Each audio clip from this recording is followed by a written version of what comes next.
Voilà, si vous vous rappelez cette série, les 2 premiers épisodes, on a parcouru Éphésiens 1 à 3, qui sont des magnifiques chapitres dans lesquels l'apôtre Paul nous invite, il invite d'abord les chrétiens d'Éphèse, mais nous tous aussi, à contempler la grandeur de la beauté de l'œuvre de Dieu accomplie en Jésus-Christ. C'est des chapitres qui rappellent que le Dieu Tout-Puissant, le Créateur de l'univers, il avait un plan de bénédiction pour nos vies dès avant la fondation du monde. C'est quand même assez incroyable. Et malgré mon péché, malgré le fait que ce plan, quelque part, est perturbé par le fait que je me sois détourné de lui, ce Dieu qui même a envoyé son Fils unique, Jésus-Christ, pour m'offrir le pardon de tous mes péchés, la réconciliation avec lui. Dieu t'a appelé au salut et à la vie en Jésus-Christ. Et en Jésus-Christ, le Créateur de l'univers, on a vu dans ces chapitres, te considère même comme son enfant bien-aimé. Tu fais partie de la famille du Roi des Rois, du Seigneur des Seigneurs, du Dieu Tout-Puissant. Est-ce que ce n'est pas incroyable? Est-ce que ce n'est pas un appel exceptionnel? Et c'est ce que Paul présente pendant 3 magnifiques chapitres. Et lors du 3e épisode, la dernière fois qu'on a fait cette série, on a commencé la 2e partie de l'épître aux Éphésiens, qui va du chapitre 4 à 6, et qui montre ce que cela implique concrètement dans la vie de l'Église, de la vie de tous les jours aussi, de vivre une vie en tant que membre de la famille de Dieu dans ce monde. Et le premier point que Paul aborde au début du chapitre 4, c'est la question de l'unité de la famille de Dieu. Parce que si on réalise pleinement la grâce que c'est de faire partie de la famille de Dieu, on doit chérir cette famille, on doit chérir son unité. Ça veut dire qu'on doit prendre soin de nos relations avec nos frères et sœurs. Et aujourd'hui, on va continuer donc la 2e partie du chapitre 4, le début du chapitre 5. On va prendre un assez long passage, mais qui aborde plus largement la question de notre caractère et de notre attitude en tant qu'enfant de Dieu. Et le titre de ce message, c'est « Vivre une vie conforme à ta nouvelle identité en Christ ». Une vie conforme à ta nouvelle identité en Christ. On va lire le texte à partir du chapitre 4, verset 17, donc dans l'épître aux Éphésiens. « Voici donc ce que je vous dis, ce que je vous déclare au nom du Seigneur. Vous ne devez plus vivre comme les païens qui suivent leurs pensées vides de sens. Ils ont en effet l'intelligence obscurcie et sont étrangers à la vie que Dieu donne à cause de l'ignorance qui est en eux et qui provient de l'endurcissement de leur cœur. Ayant perdu tout sens moral, ils se sont livrés à l'inconduite pour se jeter avec frénésie dans toutes sortes de vices. Mais vous, ce n'est pas ainsi que vous avez appris Christ, puisqu'on vous a fait savoir ce qu'il est et qu'on vous a enseigné dans le cadre de votre union avec lui, ce qui est conforme à la vérité qui est en Jésus. Cela consiste à vous débarrasser de votre ancienne manière de vivre, celle de l'homme que vous étiez autrefois qui se corrompait en suivant ses désirs trompeurs. Cela consiste à être renouvelé quant à votre esprit, à votre intelligence et à vous revêtir de l'homme nouveau, créé conformément à la pensée de Dieu, afin que vous soyez justes et saints conformément à la vérité. C'est pourquoi, débarrassez du mensonge, que chacun de vous dise la vérité à son prochain. Ne sommes-nous pas membres les uns des autres? Mettez-vous en colère, mais n'allez pas jusqu'à pécher. Que votre colère s'apaise avant le coucher du soleil. Ne donnez aucune prise au diable. Que le voleur cesse de dérober, qu'il se donne plutôt de la peine et travaille honnêtement de ses mains, pour qu'il ait de quoi même à donner à ceux qui sont dans le besoin. Ne laissez aucune mauvaise parole franchir vos lèvres. Ayez au contraire des paroles empreintes de bonté, qui aident les autres à grandir dans la foi selon les besoins, et ainsi elles feront du bien à ceux qui vous entendent. N'attristez pas le Saint-Esprit de Dieu, car par cet Esprit, Dieu vous a marqué de son sceau, comme sa propriété pour le jour de la délivrance finale. Amertume, irritation, colère, éclat de voix, insultes, faites disparaître tout cela du milieu de vous, ainsi que toute forme de méchanceté. Soyez bons et compréhensifs les uns envers les autres, pardonnez-vous réciproquement comme Dieu vous a pardonné en Christ. Puisque vous êtes les enfants bien-aimés de Dieu, suivez l'exemple de votre Père. Que votre vie soit dirigée par l'amour, de même que Christ nous a aimés et a livré lui-même sa vie à Dieu pour nous comme une offrande, un sacrifice dont le parfum plaît à Dieu. Quant à l'immoralité, aux pratiques dégradantes sous toutes leurs formes et à la soif de posséder, qu'il n'en soit pas même question entre vous. Ce ne sont pas des sujets de conversation qui conviennent aux membres du peuple saint, pas plus que les propos grossiers ou stupides et les plaisanteries équivoques. C'est inconvenant. Exprimez plutôt votre reconnaissance envers Dieu. Car sachez-le bien, aucun homme qui se livre à l'immoralité, à des pratiques dégradantes ou à la soif de posséder, qui est une idolâtrie, n'a d'héritage dans le royaume de Christ et de Dieu. Que personne ne vous trompe par ces discours sans valeur. Ce sont ces désordres qui attirent la colère de Dieu sur ceux qui refusent de lui obéir. Ne vous associez pas à ces gens-là. Autrefois, certes, vous apparteniez aux ténèbres, mais à présent, par votre union avec le Seigneur, vous appartenez à la lumière. Comportez-vous donc comme des enfants de lumière, car le fruit produit par la lumière, c'est tout ce qui est bon, juste et vrai. Ne participez pas aux pratiques stériles qui favorisent les ténèbres, mais démasquez-les plutôt, car tout ce que ces gens-là font en cachette est si honteux qu'on n'ose même pas en parler. Mais quand ces choses sont démasquées, leur véritable nature paraît à la lumière. Or, ce qui paraît à la lumière est lumière. De là viennent ces paroles. « Réveille-toi, ô toi qui dors, relève-toi d'entre les morts, et Christ fera lever sa lumière sur toi. » Veillez donc avec soin à votre manière de vivre. Ne vous comportez pas comme des insensés, mais comme des gens sensés. Mettez à profit des occasions qui se présentent à vous, car nous vivons des jours mauvais. Voilà un long passage, une longue lecture qui présente plusieurs images, plusieurs exemples, mais je crois que le message central de tout ce passage est assez clair. Ce message, c'est celui-ci: il est grand temps que tu vives une vie conforme à ta nouvelle identité. Si tu as compris la grâce qui t'a été faite en Jésus-Christ, si tu as réalisé pleinement l'amour de Dieu pour toi, si tu as compris que Dieu t'a fait passer de sans-papiers dans ce monde à membre de la famille du Dieu Tout-Puissant, comme on l'a vu, adopté par le Créateur de l'univers, si tu as compris ça, si tu as compris ce que ça représente, ta nouvelle identité, c'est grand temps de vivre une vie qui est en accord avec cette nouvelle identité. Il faut bien comprendre l'idée. Imagine-toi comme un prisonnier, enchaîné pendant des années, dans un très sombre cachot, aucune lumière.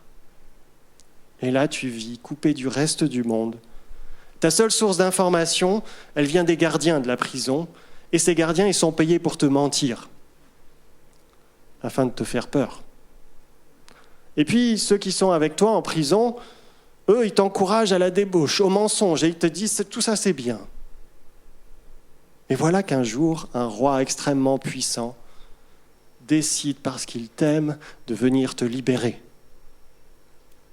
Et le roi, parce qu'il t'aime profondément, choisit de se faire prisonnier à ta place. Il se laisse même condamner à mort par une horrible mort, la pire qui puisse exister, par crucifixion, subissant d'atroces souffrances pour toi. Reviens à la vie le 3e jour, et voilà, te voilà maintenant libre. Et tu peux passer des ténèbres du cachot à contempler la lumière du soleil. Et non seulement tu contemples les merveilles de la création de ce roi, mais en plus le roi t'offre la liberté. Et en plus de ça, à ta sortie de prison, il te dit « Maintenant, tu es mon enfant. Tu fais partie de ma famille. Alors vis ta vie d'enfant du roi. » Et en plus, ce roi, il ne te laisse pas seul.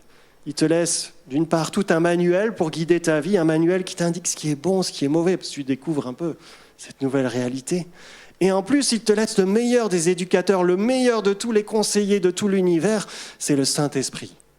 L'Esprit du roi lui-même qui vient pour toujours vivre à toi pour te conseiller. Et imaginez que quelqu'un ayant vécu cette libération, une telle libération, se mette à dire « Ah non, moi je préférais là, vivre dans ma vie tranquille, dans ce sombre cachot. Là, il y a un peu trop de lumière, là, c'est... » Et puis je préférais écouter les mensonges des gardiens, de mes co-détenus, que ce roi-là qui m'aime, qui a donné sa vie pour moi, pour me sauver, qui m'a offert sa liberté et m'appelle son enfant. Non, je préférais les gardiens. Bien entendu, personne de sensé n'agirait comme cela, n'est-ce pas ? Et voilà ce que Paul essaye d'expliquer aux chrétiens d'Éphèse. Arrêtez de vivre comme des païens prisonniers et aveugles et commencez à vivre une vie à la lumière de celui qui a donné sa vie pour vous sauver. Si tu es en Christ, si tu es enfant du roi, alors c'est grand temps de commencer à vivre selon ta nouvelle identité. Si Christ t'a libéré de l'esclavage du péché, c'est pas pour que tu retournes t'enfermer dans un sombre cachot. Et pour développer cette idée, Paul va proposer plusieurs principes dans le passage qu'on a lu et illustrer ces principes par pas mal d'exemples. Et ce que je vous propose pour la suite de ce message, c'est d'abord de voir un peu, en résumé, ces grands principes, que je résumerai à 3, et puis dans un deuxième temps, de voir juste une des implications parmi les nombreux exemples que Paul a prises et qui est celle de nos paroles. 3 principes que j'aimerais souligner à partir du texte avec vous ce matin. Premier principe, laisse Dieu renouveler tes pensées. Laisse Dieu renouveler tes pensées. Vivre une vie conforme à notre appel, ça commence déjà dans nos pensées, dans notre être intérieur. Paul commence ainsi au verset 17 et 18, c'est avec ça qu'il commence, si vous vous rappelez le début de la lecture. Il dit « Vous ne devez plus vivre comme les païens, qui suivent leurs pensées vides de sens, parce qu'ils ont eu en effet l'intelligence obscurcie, sont étrangers à la vie que Dieu donne, à cause de l'ignorance qui est en eux et qui provient de l'endurcissement de leur cœur. C'est notre état lorsque nous sommes sans Christ, nous sommes comme aveuglés face au principe et à la volonté de Dieu. » Et il continue au verset 20 à 24 en indiquant que pour ceux qui sont maintenant unis en Christ, pour nous en tant que croyants, il dit maintenant, il faut vivre selon la vérité qui vous a été révélée en Jésus-Christ.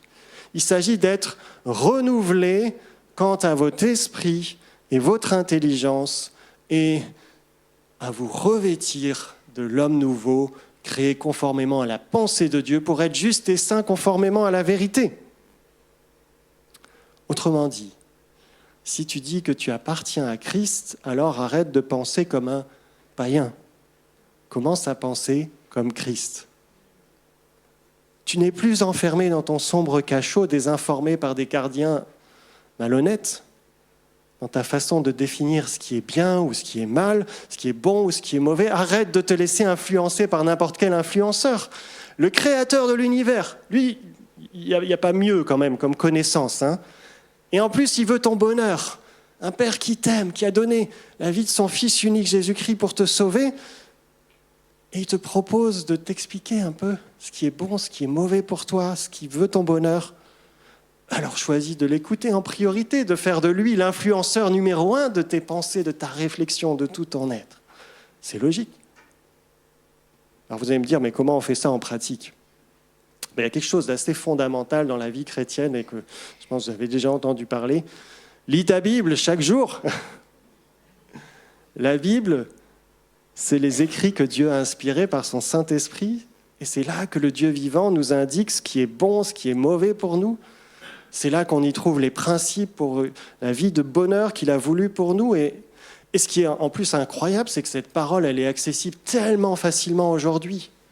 Tu peux y accéder à tout moment, gratuitement, dans de différentes traductions, simplement sur ton smartphone. Vous avez tous, je suis sûr, un smartphone toujours avec vous. Et en plus, aujourd'hui, si vous préférez, c'est parfois mieux, je pense, le format imprimé, le bon vieux livre, on en trouve pour partout. En France, on a la chance d'être libre à ce niveau-là, partout, dans toutes les librairies, sur Amazon ou là où vous voulez. Il y a plusieurs librairies chrétiennes à Paris et plein de traductions différentes, différents formats, etc. Pour quelques euros, c'est rien du tout. C'est tellement accessible. Alors au lieu de passer des heures à scroller sur Insta des vidéos d'influenceurs qui veulent te vendre un voyage à Dubaï, pourquoi pas passer du temps à scroller de la Genèse à l'Apocalypse pour te mettre à l'écoute du Dieu vivant et vrai ? Et puis en lisant la parole de Dieu, laisse les Saint-Esprit renouveler tes pensées, parce que ce n'est pas juste pour lire, c'est pour que la parole nous transforme notre vision du monde. Dans le texte qu'on a lu, Paul dit aussi n'attristez pas le Saint-Esprit de Dieu. Et le Saint-Esprit, Dieu nous l'a donné aussi pour nous rappeler la parole de Dieu en nous. Alors lorsque tout d'un coup, tu sais que tu te prépares à dire quelque chose de mal ou de faire quelque chose, le Saint-Esprit, des fois, te fait sentir cette tristesse. Fais pas la sourde oreille. Fais pas la sourde oreille. Parce que le Père, il t'aime. Notre Dieu, il t'aime, il veut ton bonheur. Et donc, si il est triste, c'est pas simplement parce que tu lui désobéis, c'est aussi parce que tu vas te faire du mal, ou du mal à d'autres. Laisse le Saint-Esprit te renouveler à travers les Écritures et en étant à son écoute. Premier principe, donc laisse Dieu renouveler tes pensées. Deuxième principe, prends Jésus-Christ comme modèle pour ta vie. Si tu cherches un modèle, et on a tous besoin de modèles dans notre vie, il y en a un par excellence, c'est celui de Dieu et du Christ. C'est ce que Paul rappelle au début du chapitre 5, versets 1 et 2. « Puisque vous êtes les enfants bien-aimés de Dieu, suivez l'exemple. » Littéralement, c'est dire, suivez l'exemple de votre Père. Littéralement, le texte, il dit, imitez Dieu. C'est fort, hein ? Que votre vie soit dirigée par l'amour. Et là, encore un autre exemple. De même que Christ nous a aimés et a livré lui-même sa vie à Dieu, pour nous comme une offrande et un sacrifice dont le parfum plaît à Dieu. Si tu te dis enfant de Dieu, si tu as compris l'amour de ton Père Céleste, si tu as compris qu'il veut ton bien, alors suis son exemple. Parce que, à la différence de nos pères terrestres, qui ne sont pas parfaits, ce Père-là, il est parfait. Il ne fait aucune erreur. Alors tu vas me dire, mais comment je pourrais suivre l'exemple d'un Dieu invisible, un Dieu éternel, tout-puissant, qui est partout en même temps ? C'est un peu différent de moi quand même. Et c'est pour ça que le Dieu tout-puissant s'est fait être humain, il s'est fait homme. Il est venu sur cette terre en la personne de Jésus-Christ. Il a vécu une vie d'homme, comme nous, dans ce monde qui est loin d'être parfait, en tout cas qui est atteint par le péché. Et si tu veux savoir comment Dieu se comporte dans ce monde, il y a une bonne chose à faire, regarde l'exemple de Jésus-Christ. Dans la Bible, on a 4 évangiles qui racontent la vie de Jésus. Et en les lisant, en les méditant, et dans la tradition chrétienne, on a toujours valorisé les évangiles parce que ça nous parle de ce qui est central dans l'écriture, Jésus-Christ. Quand on les médite, là on peut trouver le meilleur exemple possible pour notre vie. C'est là que tu pourras comprendre ce que veut dire « aime comme Christ t'a aimé ». Pardonne comme Christ t'a pardonné, dit le texte aussi. Offre ta vie pour les autres et pour Dieu, comme Jésus a offert sa vie pour nous et pour Dieu. Il y en a qui ont pour modèle des fois, je sais pas, je pense pas parmi vous, c'est souvent les plus jeunes, Batman, Superman, Spider-Man. Juste pour info, c'est des personnages imaginaires. Hein. Ils n'ont pas existé en vrai. Jésus-Christ, lui, il a existé pour de vrai. Il est venu sur cette terre. C'est un personnage historique. Tous les historiens le disent. Et il a vécu la vie la plus parfaite qui puisse être vécue. Alors fais-en ta première source d'inspiration. Pose-toi régulièrement une bonne question. Que ferait Jésus à ma place ? Regardez à son modèle. Voilà un deuxième principe. Et puis un troisième principe qu'on voit dans le texte qu'on a lu. Vis dans la lumière. Vis dans la lumière. Arrête de vivre comme si tu étais encore prisonnier dans ton sombre cachot. Sors des ténèbres et vis dans la lumière du Christ. Et c'est cette image que Paul développe à la fin du passage qu'on a lu. Et il introduit cela au chapitre 5, verset 8, en disant « Autrefois, on peut mettre le texte, autrefois, certes, vous apparteniez aux ténèbres, mais à présent, par votre union avec le Seigneur, vous appartenez à la lumière. Comportez-vous donc comme des enfants de lumière. » C'est une image qu'on aime bien dans notre église, parce que ça s'appelle l'église du point du jour. On a pas mal développé la mission lumière, il y a les femmes de lumière. Mais ça a une sacrée implication, hein, nous dit ce texte. Si tu te dis chrétien, pose-toi la question. Est-ce que je vis une vie qui est caractérisée par la lumière ? Ou est-ce qu'il y a encore des parties de ma vie qui restent un peu encore marquées par ce qui est caché, les ténèbres, les choses que je fais un peu en cachette, parce que j'en ai un peu honte, comme dit l'apôtre Paul. Avec le développement des nouvelles technologies, il y en a beaucoup qui s'inquiètent par le fait qu'on n'ait plus beaucoup de vie privée. Maintenant, via Internet, tout ce que vous racontez à ChatGPT, il le garde un peu en mémoire. Hein. Il y a certaines compagnies qui savent beaucoup de choses sur nous. Et quelque part, en tant que chrétien, on ne devrait même pas avoir peur de cela. Parce qu'on est censé n'avoir rien à cacher. Nous ne sommes plus appelés à vivre une vie dans un sombre cachot, mais à vivre comme des enfants de lumière. Et notre vie, dans l'épître de Pierre, c'est dit voilà, même si vous devez souffrir parce que vous agissez bien, ben c'est pas grave, au contraire, c'est un bon témoignage. Mais par contre, si c'est parce que vous faites le mal, alors là, c'est quand même un autre témoignage. Est-ce que notre vie reflète la lumière du Christ ?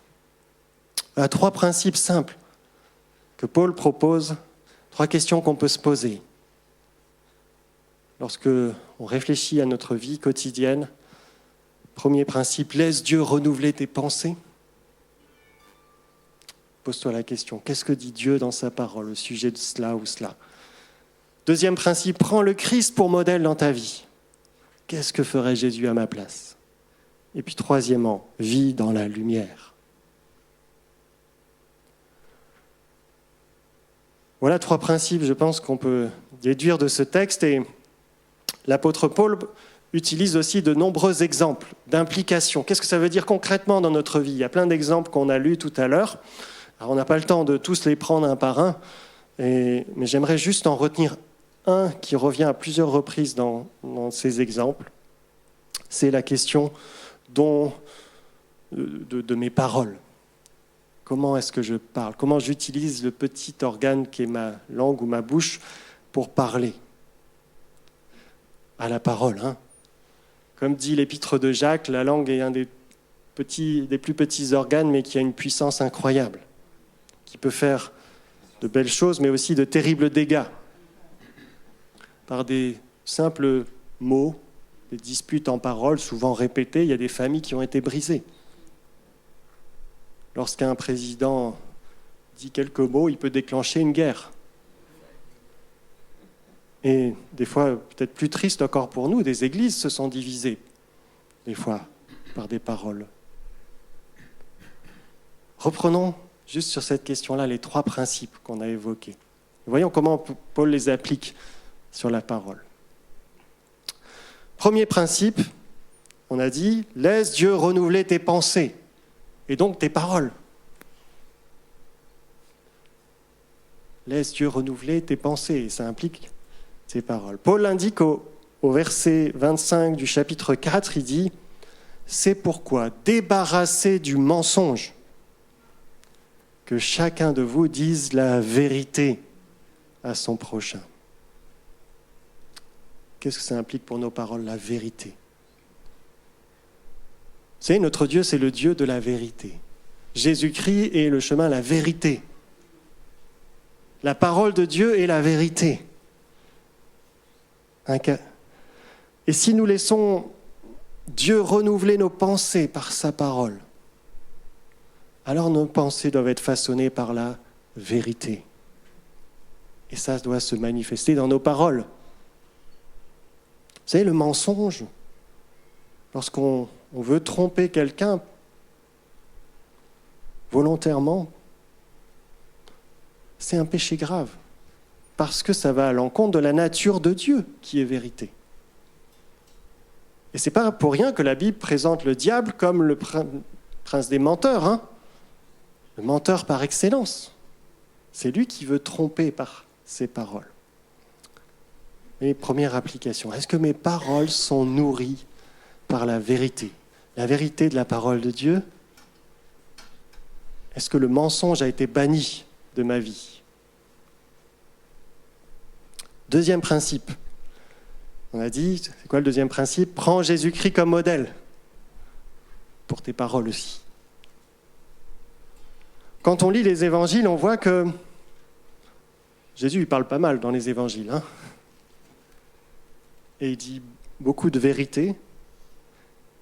Il en dit aussi parfois des choses assez dures. Je ne sais pas si vous avez remarqué, parfois, il ne va pas par 4 chemins. Et j'aimerais peut-être juste penser à ça, et de se rappeler que quand Jésus disait ces vérités, parfois pas faciles, c'était pas juste pour faire mal, c'était pas du tout même pour faire mal à l'autre, c'était pour amener les hommes et les femmes à revenir vers Dieu, à se détourner surtout du mensonge. Et surtout, là où on peut regarder l'exemple de Jésus, c'est que Jésus, sa vie, son caractère, sa façon de parler est marquée par l'amour. Comme le rappelle le verset 2 du chapitre 5, que notre vie soit dirigée par l'amour, de même que Christ nous a aimés. Aimez-vous les uns les autres comme je vous ai aimé, a dit Jésus. C'est ça qui doit être notre motivation première quand je veux parler. Est-ce que mes paroles, surtout quand c'est des paroles pas faciles, je ne parle pas de discussion quand on parle du match d'hier ou autre, mais des paroles pas faciles, est-ce que mes paroles sont motivées par l'amour de mon prochain ? Autrement dit, est-ce que je dis cela dans l'intérêt de l'autre ? Ou est-ce que mes paroles, c'est juste sur le coup de la colère, j'ai envie de me défouler là ? Paul écrit « Ne laissez aucune mauvaise parole franchir vos lèvres, aucune. Ayez au contraire des paroles empreintes de bonté, qui aident les autres à grandir dans la foi, selon les besoins. Ainsi, elles feront du bien à ceux qui vous entendent. » Avant d'ouvrir la bouche, pose-toi la question, surtout quand tu sais que ce que tu vas dire, c'est pas facile à entendre. Est-ce que ce que je vais dire, ça va être utile pour l'autre ? Est-ce que mes paroles vont lui faire du bien ? Pas forcément tout de suite, mais en tout cas sur le long terme. Ou est-ce que je dis juste là pour me défouler un peu sur le coup de la colère ou de l'amertume ? Une petite remarque d'ailleurs sur la colère, il y a un verset qu'on a lu, au verset 26, chapitre 4, où Paul dit « Mettez-vous en colère, mais n'allez pas jusqu'à pécher, que votre colère s'apaise avant le coucher du soleil. »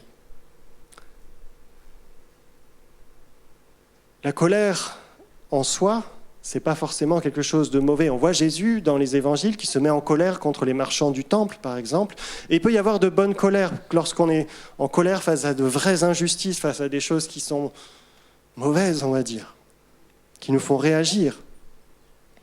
Mais en revanche, ce qui est absolument anormal, c'est lorsque cette colère nous pousse à faire du mal à l'autre.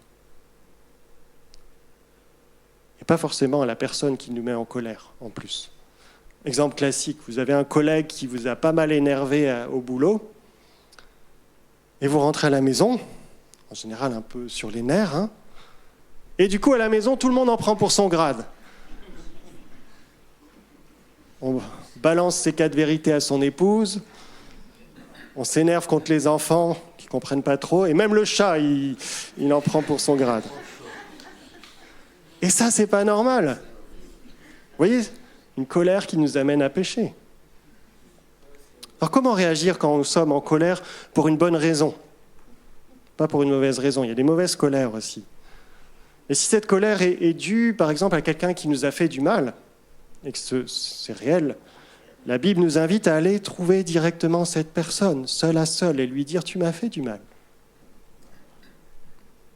Mais il peut arriver aussi que notre colère ne soit pas due à une personne qui nous a fait du mal directement, et puis de manière générale, on peut se dire « mais comment je réagis quand je sens que la colère est en train de prendre le dessus sur moi et me pousse à mal agir ?» Et j'aimerais vous proposer juste un conseil qui peut-être inspiré aussi de l'exemple de Jésus. Va dans ta chambre, ferme la porte et dis à ton Père Céleste tout ce qui te pèse, tout ce qui te met en colère.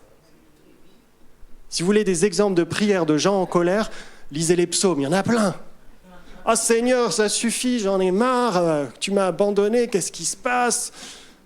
Tu vois ces ennemis qui sont là, détruis-les. » C'est rude, les paroles des psaumes. Mais quelque part, c'est un exemple, parce que notre Dieu, il connaît tout de nous, même nos pensées les plus intimes. Donc on ne peut pas faire semblant avec lui, ça serait un peu stupide. Et donc, on peut tout lui dire, et même dire tout ce qu'on a sur le cœur. Prendre le temps qu'il faut dans notre chambre seul à seul avec lui. Dis-lui tout. Et tu verras, je suis sûr qu'il ne te laissera pas ressortir de ta chambre avec cette colère. Deuxième principe, donc, comment Jésus peut être un exemple. Et troisième principe, vis et parle dans la lumière. En quoi la lumière peut nous faire réfléchir sur nos paroles. Et moi, je pensais en particulier aux paroles, c'est qu'on dit un peu dans l'ombre, en cachette. Petite médisance, dite par derrière. Les petites rumeurs. Ah, tu sais, celui-là, ce qu'il a fait, tu sais pas, hein? Les critiques qu'on nourrit par derrière, avec notre petit cercle. Parfois, on fait même des clubs pour ça, je ne sais pas. Et on garde ça entre nous. Paul écrit « Ne participez pas aux pratiques stériles qui favorisent les ténèbres, mais démasquez-les plutôt. » Frères et sœurs, les médisances, les rumeurs n'ont rien à faire dans l'Église. Ce sont des pratiques des ténèbres et non pas les pratiques des enfants de lumière qui vivent en pleine lumière, pas en cachette. Jésus, il a dit, si ton frère a péché, va le trouver seul à seul. Et s'il ne t'écoute pas, prends ensuite 2 ou 3 témoins, impartiaux, pas des témoins qui sont de ton côté. Mais d'abord, va le trouver seul à seul. C'est la personne avec qui tu as un problème qu'il faut aller voir. Et non pas tout le monde entier, à part elle. Soyons des enfants de lumière dans la façon dont nous parlons. Brisons les chaînes de médisance, de cachotterie, de complot, en disant la vérité directement à la personne, mais en suivant l'exemple de Jésus, avec amour pour son bien, dans une démarche aussi de pardon quand il y a besoin de réconciliation, d'encouragement. Voilà, vous voyez un exemple de la manière dont on peut appliquer ces 3 principes sur la question des paroles, mais vous pouvez faire la même chose sur d'autres domaines, sur tous les domaines de notre vie. Paul, dans le passage qu'on a lu, il évoque aussi la question de l'argent, la question du travail, la question de la sexualité. Et à chaque fois, pose-toi ces 3 questions.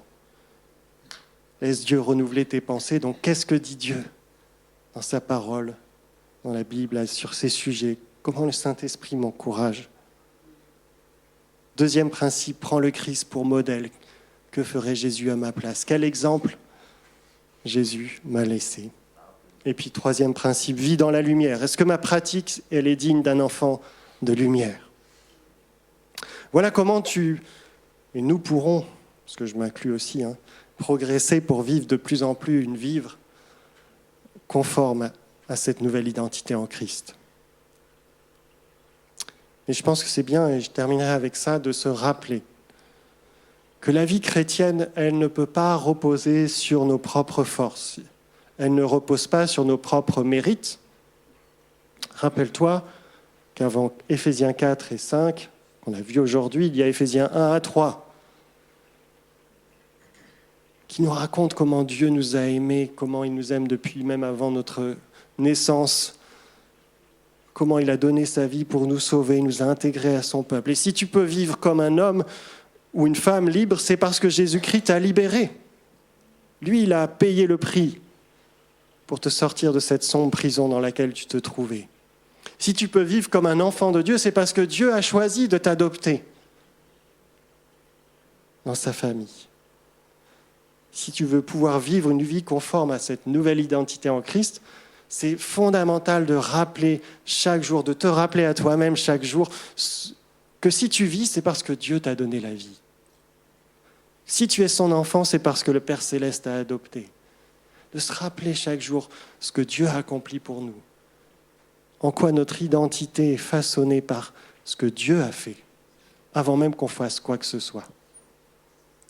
Et ça, c'est fondamental pour pouvoir vivre cette vie que le Seigneur nous appelle à vivre. Non pas parce qu'il y aurait des points à acquérir pour pouvoir être sûr d'aller au ciel, mais comme une réponse, comme une louange comme un acte d'adoration, de remerciement, de joie d'avoir été libérés, de vivre cette vie, et on sait que c'est le meilleur que Dieu veut pour nous. C'est ton identité en Christ qui doit façonner ton caractère et ta vie. Et puis n'oublions pas aussi qu'on a reçu le Saint-Esprit, l'Esprit de Dieu, en tant que chrétien, qui nous est là avec nous, qui nous accompagne, qui nous rappelle aussi parfois la volonté de Dieu, qui nous rappelle sa parole, qui nous transmet aussi la joie, mais aussi parfois la tristesse de Dieu. Soyons à son écoute, à l'écoute de cet esprit qui est avec nous. Je vous inviterai à peut-être fermer les yeux, prendre juste un temps dans la prière, face à la parole de Dieu. Peut-être qu'il y a des choses ce matin que le Seigneur a mis sur votre cœur et peut-être qui résonnent en vous. Peut-être des choses pour lesquelles on a besoin de demander pardon au Seigneur. Parce qu'on sait que ce n'est pas quelque chose qui reflète sa lumière dans nos vies. Ce matin, on peut prendre ce temps. Juste après, on aura la Sainte Seine qui nous recentre vers ce que Christ a accompli pour nous. Mais prendre ce temps aussi avant pour s'examiner soi-même. Demander pardon au Seigneur. Demander l'aide de son esprit pour vivre cette vie qui nous appelle à vivre et déposer, peut-être s'il y a des choses à déposer au Seigneur dans nos vies. On peut le faire maintenant, simplement dans le silence.